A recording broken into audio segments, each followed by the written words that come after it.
kamar yadda alama take nunawa ba mu da tambaya,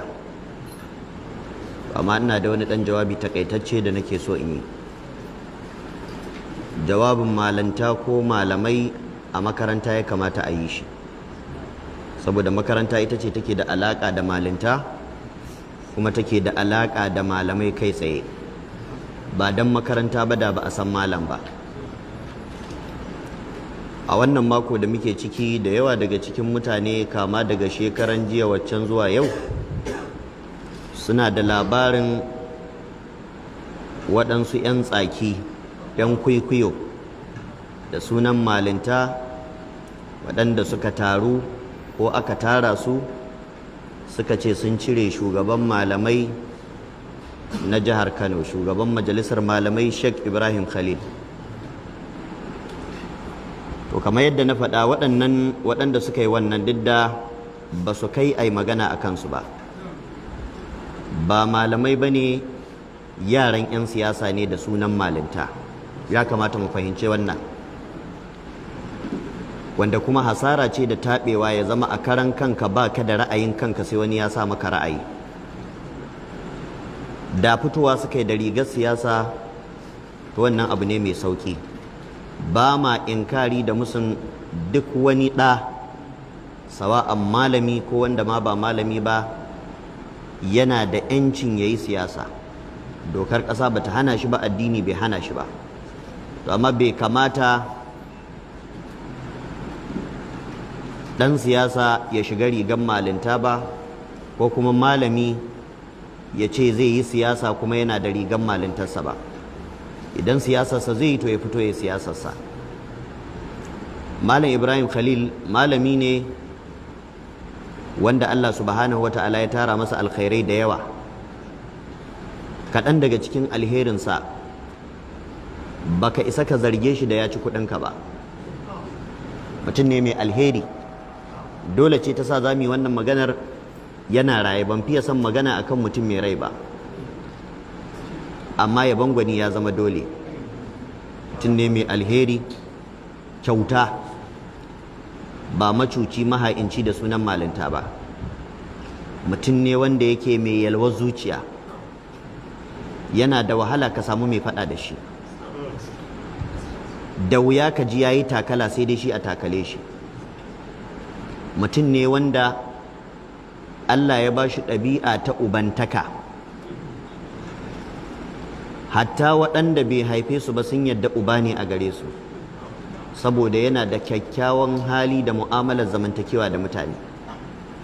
Malam Ibrahim Khalil zaka je ka same shi cikin 'yan ɗariƙa ana haba-haba da shi,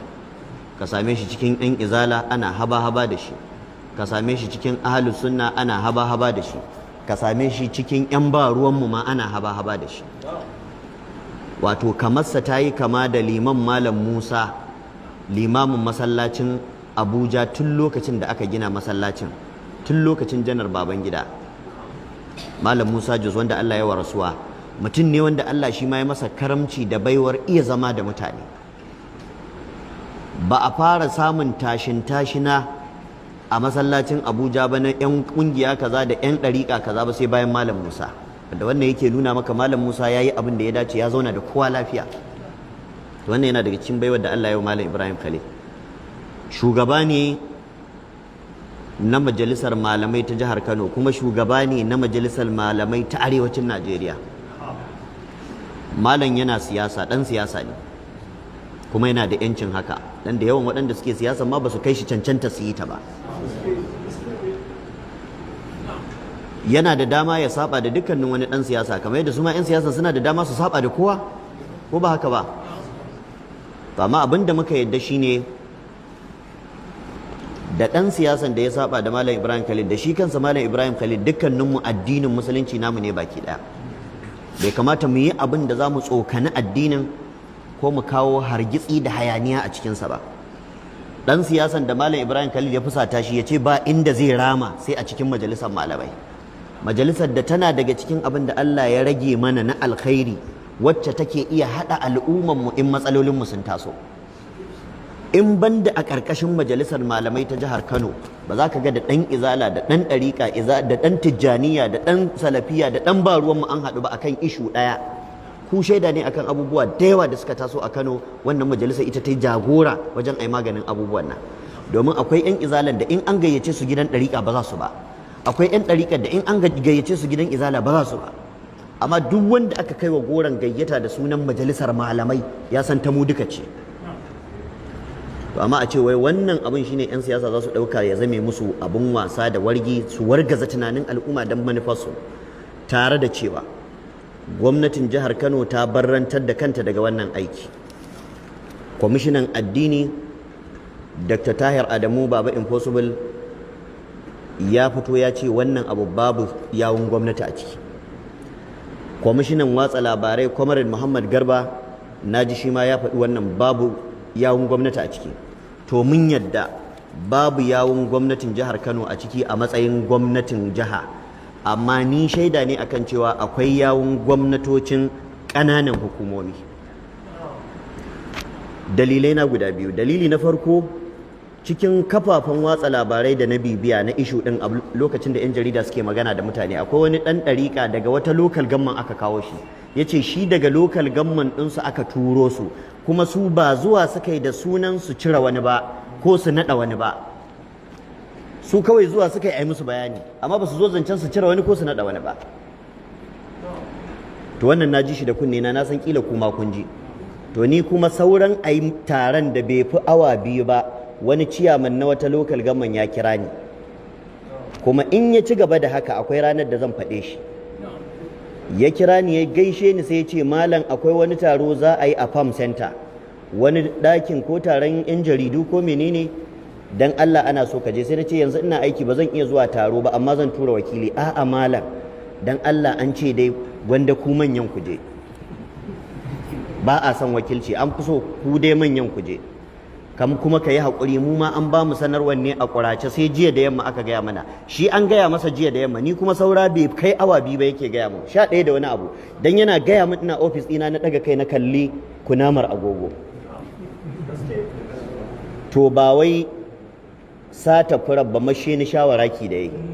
Na farko kaga bai gaya min me za a je a yi ba, an so ne da mun je wajen a yi amfani da mu, a nuna mu a social media, a ci mana mutunci. Abu na farko kenan. Abu na biyu,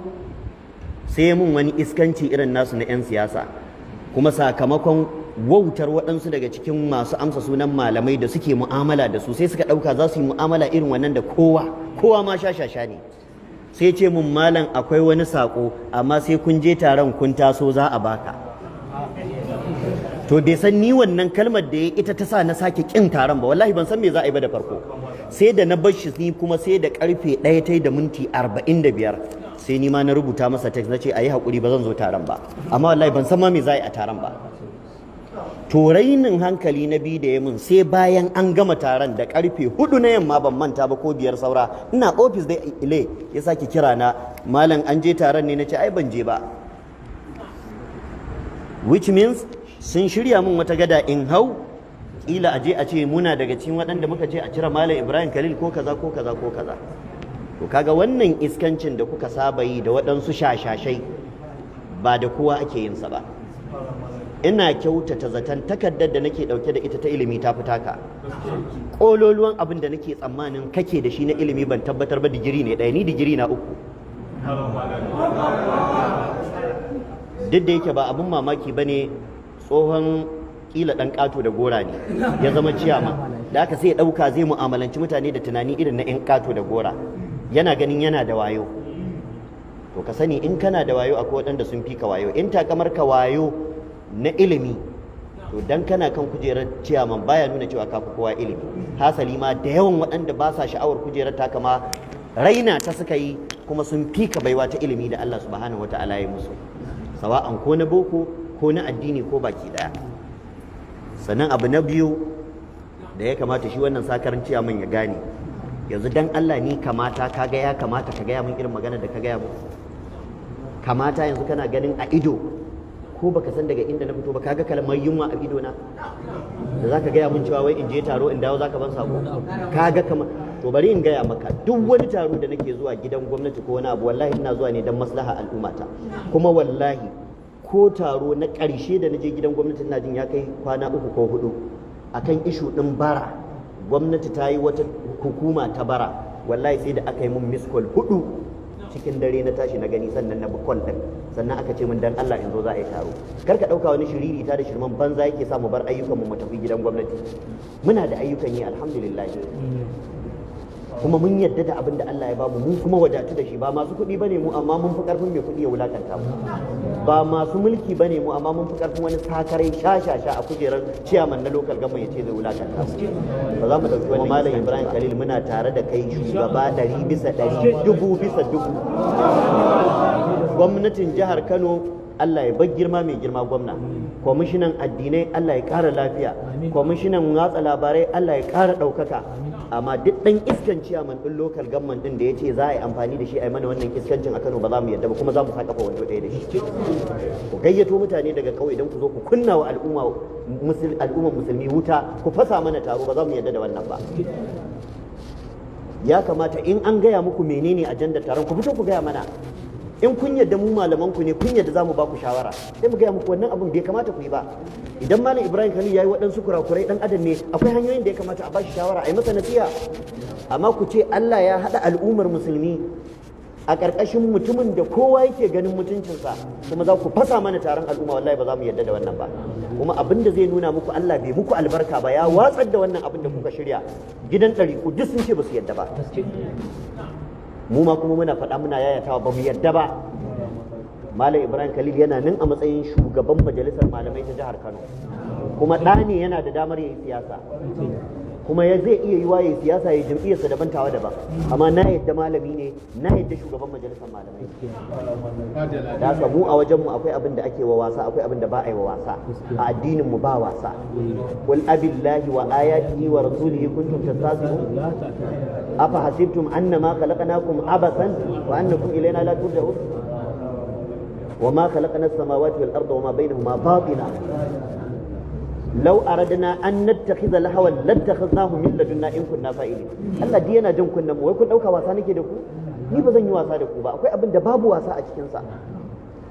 da haka wannan shine abin da muke jan kunnan ire-iren masu irin wannan tunani in ba su sani ba su ma aka sawo ni abin da yasa ne wannan maganar shi na san ya sani dan mu'amalolin duk da yayin da na koma ina rukolin na gane akwai kisisina da iskanci kuma ku gan mu ku gaice mu ku ce wani malamai ku fito min a kamannin ku mu gane ku amma ku rinka yaudaran mu kuna cewa mu malaman ku ne kuma kuna bin mu da kulle kuna son sai kun mana sharri kun mana kage wannan wani irin iskanci ne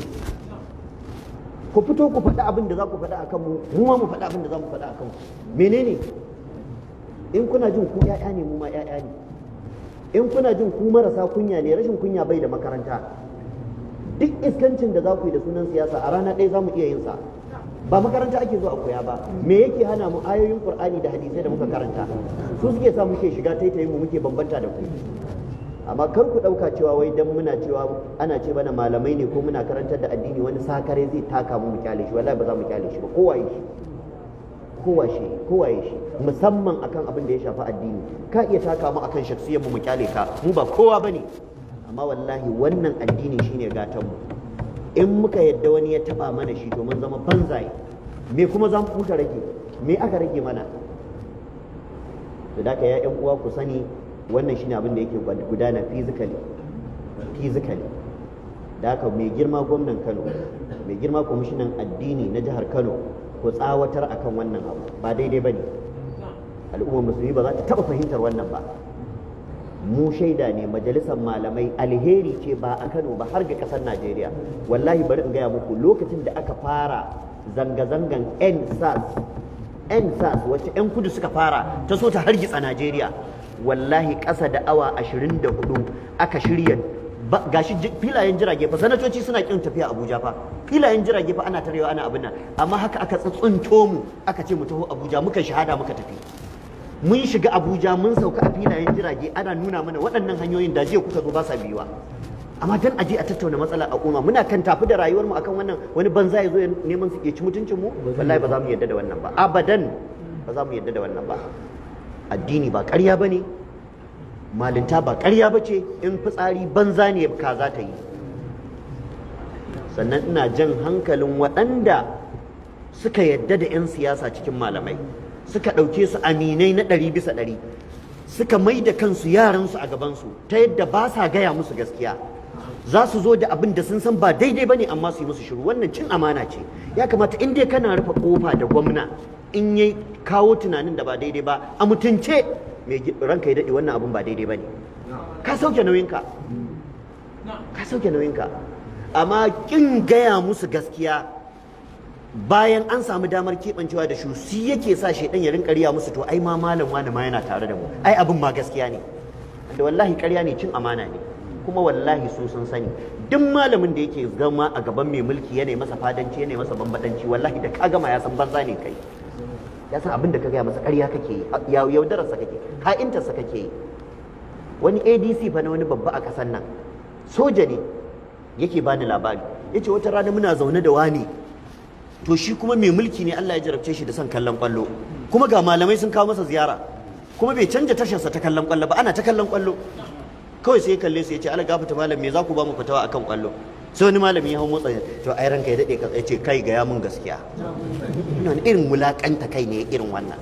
har ya bude maka zuciyarsa ya yadda kai zaka iya masa fatawa amma ka tsaya zaka haƙince shi me kake so me zai maka duk mutumin da ubansa ya yanka masa ragon suna ya wuce talauci fa ka wuce talauci saboda an game maka gata amma yanzu kana tunanin a baka gidan zama ne kana bukatar a baka mota hawa ne wacce Allah bai baka ba wacce za ta kai ka aljanna